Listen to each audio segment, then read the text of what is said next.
Line Extra, your weekly Galway GAA podcast with Ollie Turner and Sean Walsh in association with Seymour's Lochray. Good afternoon, and look we're into December, but there's still plenty of happening, and we're delighted to say that we've a change in the team this afternoon because Ollie Turner has cried off. He's unavailable, he's telling us, and we're replacing him with no less than John Mulligan. John, you're welcome. Thanks very much, Sean. Yeah. Looking forward to the weekend, and I suppose this weekend is really about the ladies, isn't there? Some major games. Oh, huge. I mean, we've got the two All-Ireland club finals in ladies football on Saturday and Sunday. Kilbeacanty, Clonberne, you know, I mean, they need very little introduction, if any at all, because of what they did last year. Beat Ballymacarbery in the semi-final very comfortably. A bit more surprising than I thought, to be honest with you. And they're taking on Donemoyne in Croke Park. I mean, that's where everybody wants to go. Super venue, isn't it? Amazing. And then it's down to Kilmallock on Sunday for Salthill Knocknacar in the junior final against Naomh Auburn from Cork. And again, beat a very good Dublin team in the semi-final, actually. So in dreadful conditions at the Prairie. So I think we're in for something special. And of course, in the Camogie as well with Sarsfields, you know, putting their title on the line, and they're up against a very, very decent team from St. Vincent's, and you've got what I think could be the game of the weekend in that, and that being Castlegar and James Stephens in the intermediate. So it's going to be, you know, it's going to be a great weekend, and it's great to see. I know people are kind of giving out in some respects about why moving teams to Croke Park, especially when you're Kilkearn, Clonberne, but Louise Ward made a great point during the press thing during the week about that's where they want to go, and that's where they want to be, and there won't be a sinner left in Kilkearn or Clonberne on Saturday, I can tell you that. Buses have been organised, tickets have been bought, they sold out their entire section and they're looking for more. I mean, there'll be people going from, not just there as well, but you'll have them going from Dunmore and Glenamaddy and Glenskane all around the surrounding area as well to cheer them on, and it's going to be a cracker. And isn't it also, we're seeing the split season now coming in, really, like in terms of these games coming before Christmas as well, which is a change in the dynamic as well, isn't it? They'll be making history if they win, because it'll be the first time that they've won two All-Ireland, team has won two All-Ireland club titles in the same year, because they did it back in January. But you know, they were making a point, I think it was one of the girls were making a point yesterday as regards where it all started for them, and they were talking about, you know, the Glenamaddy Community School team that won the All-Ireland Senior A title. And I remember that day, I covered it, you know, but I also remember them winning the Senior B title the year previously and winning the Junior A title the year before that. So this was a continuous run of 3 years of hard work that was done in the school and in the clubs as well. You had the likes of John Kennedy, James Dignan, who did phenomenal work, Mike Curtin, with these girls at junior level and brought them on. And then you have the work that was done at Kilkearn, Clonberne at club level from underage, and the influence of Annette Clark and the amazing footballers that were. Some great names there now. I mean, they came up through the ranks. They came up through the ranks, learning from the likes of Annette and the likes of these girls. And, you know, your likes of your Aoife Max Day. I have to mention her. There was a famous Connacht Club final where she got her nose broken, nearly snapped it back into place and played on and marked Cora Staunton out of it on Dirty Day in Ballyhonus. And all of these things of what brought this team on. And the defeat then when they were beaten in the All-Ireland Club final by Mourneabbey, controversially. I remember getting into trouble for that statement, but it was true. I always thought the clock should have went on. But they learned and they kept learning. And that's why this final is going to be so special on Saturday evening, because they've always had Donemoyne as a bit of a bogey team. Yeah. They've lost All-Ireland semi-finals to them in the past. They've managed to get over Mourneabbey. Now they take on Donemoyne. If they win that, they can truly call themselves great. And I have a feeling, you know, I hope to God that they will, because they're no more deserving than these for the work that they put in. And look at likewise as well, I mean, Castlegar, as you say, Salthill, Sarsfields, what a club they've been, what a success story. They're on a journey as well. And as you say, a kind of a newer opposition this time. Yeah, it's fascinating to see how this one's going to go, because you look at St. Vincent's and you wouldn't think of them, they're a great, well-known footballing club, but you wouldn't see them as Camogie. There'll be a strong hurling and Camogie element as well. Maybe, but so, I mean, but again, we speak about Kilkearn, Clonberne and the work that was done underage, the same as what Hopper has done with Sarsfields and the McGrath sisters and all that are involved in there, and what the work that they put in. That didn't start yesterday, no. And I can't wait to see them in action. It's a super weekend, and we wish them all the best. Looking right across the rest of our sports coverage over the weekend. Therell be previews and, of course, all the games live on Galway Bay FM. But we're also delighted today that we're going to concentrate on a very special event, John, that's happening next Saturday, 2 days' time now, in Kilbeacanty, and it's the Niall Donoghue Memorial Match. And I suppose our first guest today is Justin Fahey, who is the chairman of Kilbeacanty.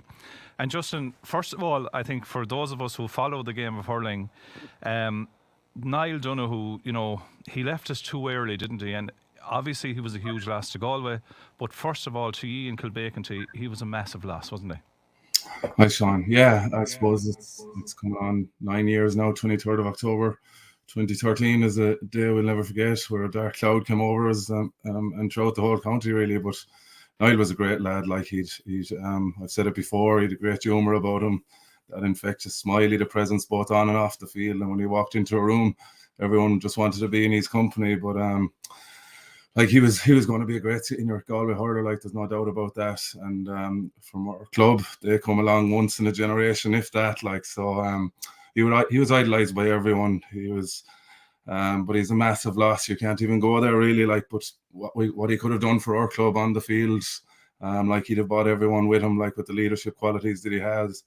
And you just look at what David and Conor, I suppose, are doing in Thomas's with the young lads that they're bringing through, looking up to the likes of them. That's what Niall would have done, had the exact same impact with us, for such a small club. But look, it's minor compared to the loss of his family to Francie and to Shane and Orla. Like, that is the killer, what they have gone through each day for the past 9 years. No one can imagine it. Like, and we're, as a club and a community, we're just there for them as much as we can. And like, Francie is very close with the club. Like, he's like, we did a massive club development up to this year, and he was part of that. He was working there in the evenings, and just one thing that springs to mind. He was there till 10:30 one night, trying to break a rock that we'd put on a fence pole himself and Pat Kearney, but he wasn't going to let it get the better of him. And I suppose that's the character of a man he is. He's tough, he's resilient, and they're the characteristics, I suppose, that got him through the last 9 years. But he's a good community around him, a good club, and look at this day. It'll be tough on Saturday, but Niall will be never forgotten in our club. He'll be always our shining star. And as I said, it'll be tough on Saturday, but look, it's a special and poignant event, and we're very much looking forward to it. And I suppose, Justin, there's two elements, obviously, and we talk about the fundraising element and Jigsaw and the great work that they're doing. But the one thing I have to say, I have to applaud you, is you're also remembering him. And, you know, the likelihood is, you know, we'll chat to David Burke later on, but, you know, he would have been a major star. But so often it's easy to kind of walk away and leave the family with the memories. So I think that the nicest part of this, I think, is that as a club, the match in his honour will remember Niall Donoghue. Yeah, exactly. And I suppose I have to credit Tony Og. It was his brainchild, and you have to credit the Galway players for coming up with this idea. Like, and it means more to them as well to remember him as it does the club. So that means a lot for us around the club as well. And like, Tony's a fantastic guy. It's a great idea. He rang me in the lead up to the sevens back in June, where I just said, give me a week or so and I'll come back to you. And we met up, and it's snowballed since. But as you said, it's just so important that we remember him and keep his legacy going. And that's all we can do going forward. And to be working with Jigsaw, it's an honour to partner with the likes of Justin McDermott and Jigsaw and the work that they're doing around the enigma of suicide. And like, do you talk about it? Do you not talk about it? But it's important to raise awareness, because it's critical to help young people that are struggling, especially in the environment we're in these days. And that's where Jigsaw come on board, and to help them as much as anything. It'll be a great legacy for Niall with this game, and that's what it's all about, really. And Justin, Sean made a great point about it being, you know, a great opportunity to remember Niall as well, but also, you know, there are so many different issues that have to be looked at. The amount of organisation that went into this, and just to get everybody on board. I mean, how difficult was that? Not very difficult at all, John. You know the club that we have. They'll row in behind anything we do. So, and then when Tony Og and myself started setting up an organisation committee and getting Justin, as I said, and Jigsaw on board, and the Galway players rowed in behind it, and we set up a lovely committee that met twice a week over the past number of months, and it's all coming to fruition now in the last few days. But it is a lot of work. But look at it, it's for such a good cause. When you have Jigsaw involved, so just hoping that the people come out and support it on the day.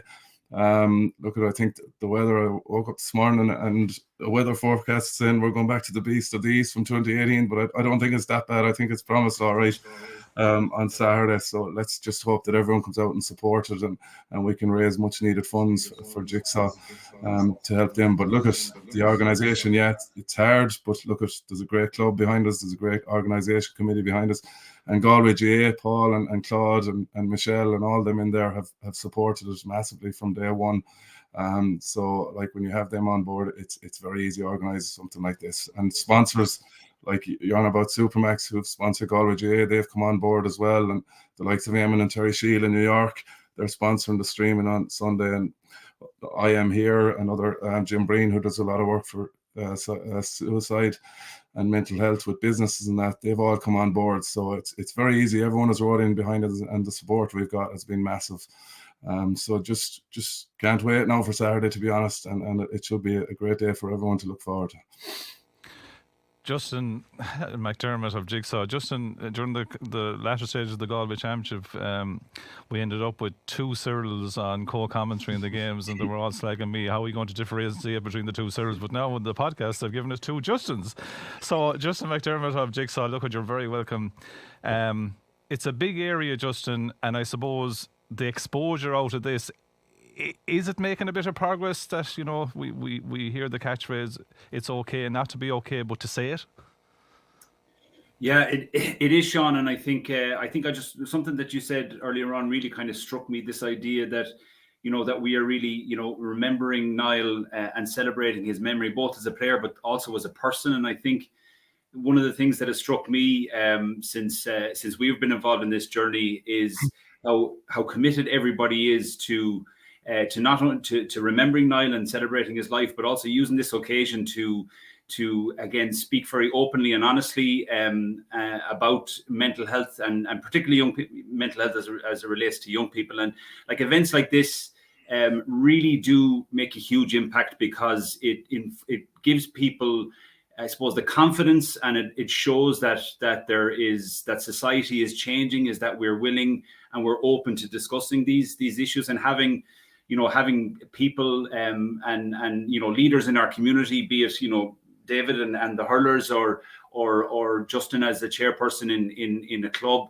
and as he said, like the county board and everyone else and sponsors. Everybody is buying into the idea that we are here to remember a legend and a wonderful person, but we're also here to share the message that you know, having mental health is a perfectly normal part of life, and having challenges with your mental health is a perfectly normal part of life. And the most important thing to remember is that if you are experiencing challenges with your mental health, is that you can share that you can speak about it, and that there are people there to support you, but also there are organizations like Jigsaw to support you out there. And I think, you know, the one thing that has struck me through every conversation I've had here, Sean, and through every interaction I've had with anyone involved in this, is that people are committed to that message. And I think that is the long-term impact of an event like this. And, you know, in some ways, which I think is really important, the long-term impact of Niall in his life and what he achieved and the impact that he has had in so many people's lives will be that you know, young people and our communities and our society will be better able to support each other with our mental health, and that's an incredible legacy. Justin, looking at the organisation overall, we've covered many events that have featured Jigsaw over the past number of years, and going back to that famous line that, you know, it's okay not to be okay. You know, many years ago there seemed to be almost a stigma regarding admitting that there was something not 100% right, that you just weren't feeling the best when it came to your own mental health. And that's a message that you've worked really hard to portray over many, many years. Is it easier now than it was then? Is the message coming across that people can open up and say, you know, look, I'm not feeling great. There's something not really happening with me. I'm feeling very, very down. And what used to be a case of, I'm afraid to say it in case someone's going to slag me, now people can stand up and say, hold on a second, it's time we did something about this. And by going to the likes of Jigsaw and the work that you do, that people can now open up and be truthful about their feelings and how they are feeling. Yeah, I think so, John, and I think that society has changed. I'm not saying that there isn't still stigma attached to mental health. There is, and there's a lot of work still to be done. But I think that that certainly the understanding and recognition of mental health as a part of our normal individual journeys in life is much more apparent. I think particularly, young people are often maligned. But I think the one thing I would say to you, but I've been working with Jigsaw for 10 years, is that, young people are much more aware now of mental health. They're much more understanding. They're much more literate. It's kind of a word we use a lot, is this idea that, improving your mental health literacy. And what that means is that young people understanding that their mental health is a part of their life journey, and that you go through good times and bad times. And I do think that society is catching up. And in some ways, what's needed with that is people, in leadership roles in society, be they, like David as a hurler, or be them as Justin as a chairperson, or even yourselves as broadcasters, that we all recognize that we all have a role in that, and that's to continually talk about, accepting that mental health is a part of our journey, that accepting that sometimes we're going to go through tough times, accepting that that's okay, and accepting that it's important to also reach out and speak. And that's why I think, again, the funds that we raise from Hurling for Niall is going to have a significant immediate impact to young people in Galway and across the country who are struggling right now. That's going to happen, and that's amazing. But what is also going to happen is that it's going to continue those conversations, because we always say in Jigsaw that changing how we as a society support young people, and society as a whole support people with mental health difficulties, is not going to be one big thing that happens. It's going to be a continual conversation to remind us all that you said yourself, John, that it's okay not to be okay. And that it's also okay to reach out and get help. And again, I think, again, in terms of the legacy for this and my experience so far, and what I've no doubt is going to be the future, because I don't think this is just going to be one day in December in 2022. I think that this is going to be something we're going to build on for the future. And I think Galway GAA particularly have taken and obviously Justin and Kilbeacanty have taken an exceptional lead on this. But I think that we're building something really fantastic here, and I think we should all be very proud as Galway people and as Galway GAA people about the leadership role we have taken, and the fact that they're doing that in memory and in celebration of Niall and his life and his impact. I think that is an incredible testament to everyone involved. David Burke, you've been mentioned a few times, 2017 captain, but you won't get to start on Saturday, I'd say, for very obvious reasons. You have a big game coming up the week after, but just listening, David, and look at you were at the coalface, you hurled with Niall. He was a massive loss, wasn't he? Yeah, huge, Sean. I mean, I suppose I get to know Niall when I was only under 14, going to the Tony Forrestal tournament down in Waterford, and even at that stage, you knew he was a class character, and the crack we had on the bus, I can still remember to this day. So he's a huge loss. Obviously, as Justin alluded to earlier on, the loss he is to their own club, Kilbeacanty, is, I suppose it's hard to put into words the loss he is, and even to Galway, he would have been an unbelievable player down through the last few years, playing, and probably might even be still playing. So it is a huge loss, yeah, and an awful thing that happened, obviously. And look, I suppose what we're doing is just trying to remember him and the player he was, and I'm sure there'll be plenty of stories told on Saturday to kind of bring him back to life for the day. David, I mean, one of the iconic memories of 2017 and winning the All-Ireland Senior Hurling title was your speech afterwards, in which you referenced Niall. And I mean, that does show the amount of esteem that you held him in, that a captain on an All-Ireland winning day would take a time out to acknowledge something like that. Yeah, I suppose, I think once I became captain of the team, and your goal is obviously to go up the steps to Croke Park and obviously lift the cup on behalf of the team. But in the back of my mind, always, I used to say to a few of the lads, I'd always mention Niall no matter what. And obviously, he probably would have been a part of that team. Do you know what I mean?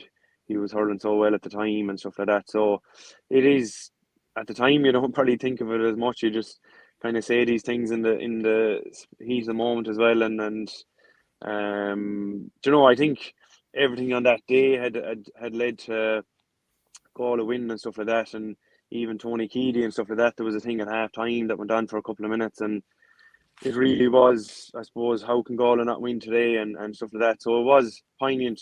Obviously, I had the opportunity to mention those people that had passed away, and I think he was definitely one lad you couldn't leave out on it.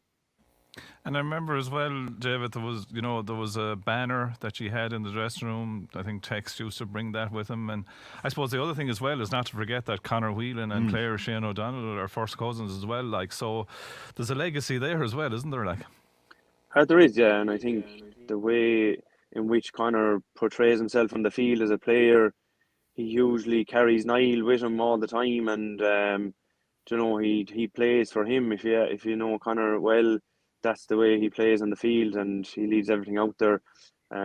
Obviously, be disappointed not to be obviously lying out alongside his cousin, but he definitely leaves everything on the field for him. And I think Tex obviously had that banner made, and he was always kind of saying it to me, "It'd be great if we got over the line. I have this banner made and all this, and Niall is on it." And I actually never seen it until that day. Like I knew Tex had that banner, but it was great that the little things like that. It was on the field. There was a photograph of Niall, I remember, and Joe maybe in front of Hill 16 with the cup, and I think that's a special moment to have and treasure. Justin Fahey, tell us a little bit about what you plan for the day now, because the match itself, as you say, you can't start David or the Thomas's lads now with a big game coming up the week after, but tell us what's happening on Sunday. And also for people that can't get there, you can also buy the streaming of the game. So there's a few ways you can make a contribution here. Yeah, so the concept is basically the selection of the 2012 Leinster champions that take on a selection from the All-Ireland winning team of 2017. And I suppose it kicks off around 1 p.m. So just for ourselves, if I can encourage people to try and get there as early as they can, and we try and accommodate all cars and do the best we can. We have a traffic management plan in place. So, but from 1 p.m. we've brought back the A team of the Sunday game panel, or the Saturday game panel as it will be, but with Michael Lester and Cyril Farrell and Tomas Mulcahy will be on pitch side. So they'll be doing interviews along with yourself, Sean, from about 1 o'clock. Hope to get going. Kilbeacanty time 1:30. The match will throw in on that. And then I believe yourself and Niall will be doing the streaming. So that'll be going out for anyone that can't get there on the day. So there is a link that you can buy the streaming online for just €10. So there'll be question and answers then, our interviews, halftime analysis again with the Saturday game panel. There'll be a novelty man of the match award sponsored by Niall's cousin Declan Donoghue and Donoghue Agri afterwards. And look, it's all about a bit of fun on the day as well. Aidan Tierney will be along there as well, and you'll be doing interviews with management and players, and I'm sure Sir Donald will have an interview as well. So it'll be a bit of crack all day. And then we accommodate down to McCarthy's after that, where there's a question and answer session on mental health and sports performance. A few more player interviews. We'll have a mini auction. We've got some great prizes in store, so we'll publicise them later on social media. But some fantastic prizes from the GPA and other hotels around the country for that. And we finish off with live music in the evening. So it's a day and an evening for everyone. We hope kids come along to see their heroes and that. So look, there's a lot in store. There's a lot on offer. So we just encourage anyone that can. There's still tickets available. There is a limited amount of them, but they're available on the link. So it'll be great to see everyone in Kilbeacanty on Saturday. Big God, you don't do things by half. Even listen to you. Good God, there's a lot of stuff going on there. For the details, it's www.jigsaw.ie/hurlingforniall is the information hub there. The hashtag hurlingforniall as well. You can go onto social media. Justin McDermott, I know you have plans as well. This is a fundraiser. The funds that you will get hopefully out of the weekend will be used in different ways as well. Yeah, indeed, Sean. We're very keen that the funds we raise here has a long-term impact, and we're looking forward to actually make a special announcement about Niall and the fundraising. But we are going to be channeling this money into the development and the implementation and the rollout of our continuing growth in our schools program, particularly secondary schools in Galway and across the country. It's called the One Good School program. So, what that means is that program is building the capacity of not just the students in schools, but the schools themselves to be much more supportive for young people and their mental health, supportive environments for young people's mental health. And we feel that that's a really wonderful place to channel the impact of the funds raised from Hurling for Niall and the Niall Donoghue Memorial. So, really excited about that. And again, speaking about, it's not just about today, but it's about building for tomorrow, and it's building the capacity of, young people and their communities to be more supportive of mental health. So look, it's a really wonderful occasion, a really wonderful impact. And look, again, just to reiterate what Justin and David has said, that we would love if you can come along. You can go on the link you said there, Sean, jigsaw.ie/Hurling for Niall, and if you can't, you can donate as well on that link. So please, as much support as we can get, the much greater impact we can have. So we'd advise everybody to come along. Mind the weather. We'll bring plenty of calls. Just bring a good jacket. Absolutely. That's all. Davey, look, we can't let you go without looking forward to the following weekend. First of all, congrats on the 5 in a row. Thanks. Different dynamic, David, isn't it, in the sense that the All-Ireland semi-final comes 3 weeks after, comes before Christmas, so slightly different, I would say. Yeah, definitely. I mean, it's definitely new territory anyway, playing this side of Christmas, and it's only, I suppose, 5 or 6 days before Christmas Day, so it's definitely new. But look, I think we've been around the block. We know what to expect. We know the challenge that Dunleary pose. So look, we're firmly focused on that, and we're looking forward to it. I mean, look, it's a semi-final. It's a semi-final to a final. So at the end of the day, we want to win it and get to the final. Is there an element, just noticing, the football Conor finals just been and gone, and their All-Ireland semi-finals are not now until the new year, so they can kind of relax a little bit going into the Christmas. And Davey, you don't get that opportunity. You have to keep focused now all the way through until after the semi-final. Is there an element of jealousy that you're kind of having to play before Christmas, or are you just glad to get it over and then get fully prepared for an All-Ireland final if you're lucky enough to go through? Yeah, maybe a bit, I suppose. Well, look, you're at this stage. It's a good complaint to have, whatever way you look at it. But nice, obviously, to look forward to Christmas. But look, it's the way they've done it. It's the fixtures they want to get them played. So, we haven't given it too much thought, to be honest. We haven't the time. With the game into replay, we won it. Obviously, we had to put the head down again. We're going to be out in 3 weeks, so we've only 10 days of that left, and have to put in the preparation now before the match. So we've been back training since last weekend, and trying to get bodies right and get lads right for it as well. So look, it's not ideal, I suppose, coming up to Christmas, but look, it's just something you have to get on with. And I suppose it's looking at the bigger picture, it's probably something the GA trying to look at as a whole, and something they're trying to fix in terms of the calendar and the scheduling of games as a whole, and club versus county and having the split season. So it's probably something they look back on as the year goes out and see can they bring it into the following year and improving things. It's not something that's going to be fixed in just 1 year. I think it's going to take a couple of years to kind of sort out. And I suppose, David, we won't go into it because it's been a topic on this podcast all year long in terms of the split season. But even just talking to Fintan and a few of the lads after you won, there's no doubt that it is an unforgiving schedule, isn't it? Particularly for the county player that is involved to the latter end of the inter-county, and then goes into a club with a club that's successful, that stays involved as well. So it's a pretty grueling schedule, isn't it? That's for sure. Yeah, I suppose it comes with the territory. If you're doing well, you're going to have to put in the work and toe the line. But I think it comes down to management teams understanding where players are at within the squads, and obviously trying to manage their load and the amount of games they've played. And I think Henry done that, I suppose, coming at the back of the end of last year after losing to Ballyhale, and even coming off the end of the county scene, then coming into the summer. I think Kenneth understood that a couple of us needed a break early on, and a few lads went away. So it is about managing it, and managers and management teams knowing what they need to do with players and trying to get lads peaking at the right time within their championship. So there's a little bit of that to it as well, and it is difficult. It is before you went on to March with your club and you didn't have to go back, whereas you still play your club now, and win or lose, you're going back with a county team early January. So it's definitely unforgiving, all right, that's for sure.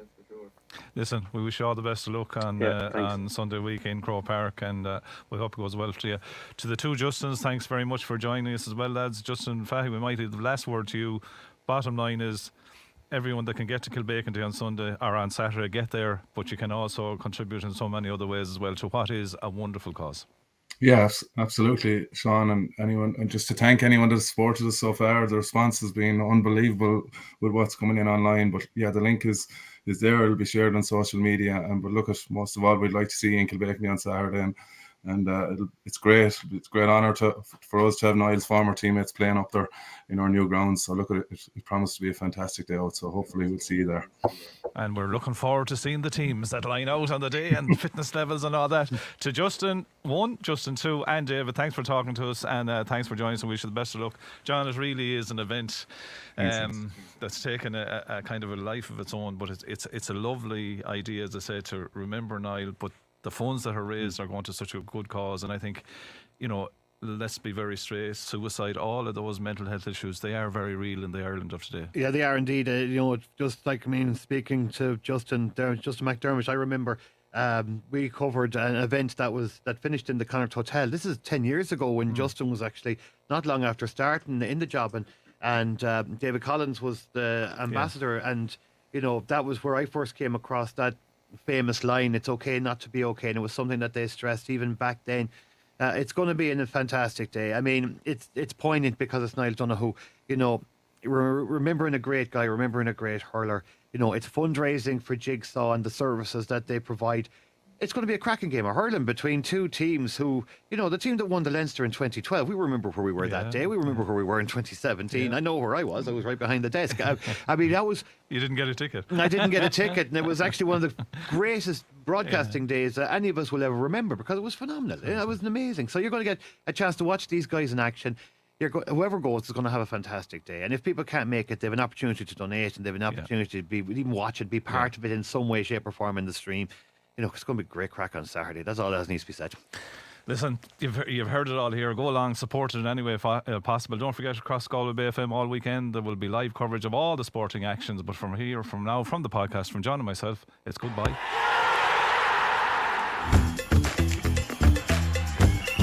Over the Line Extra, your weekly Galway GAA podcast with Ollie Turner and Sean Walsh in association with Seymour's Loch Ray.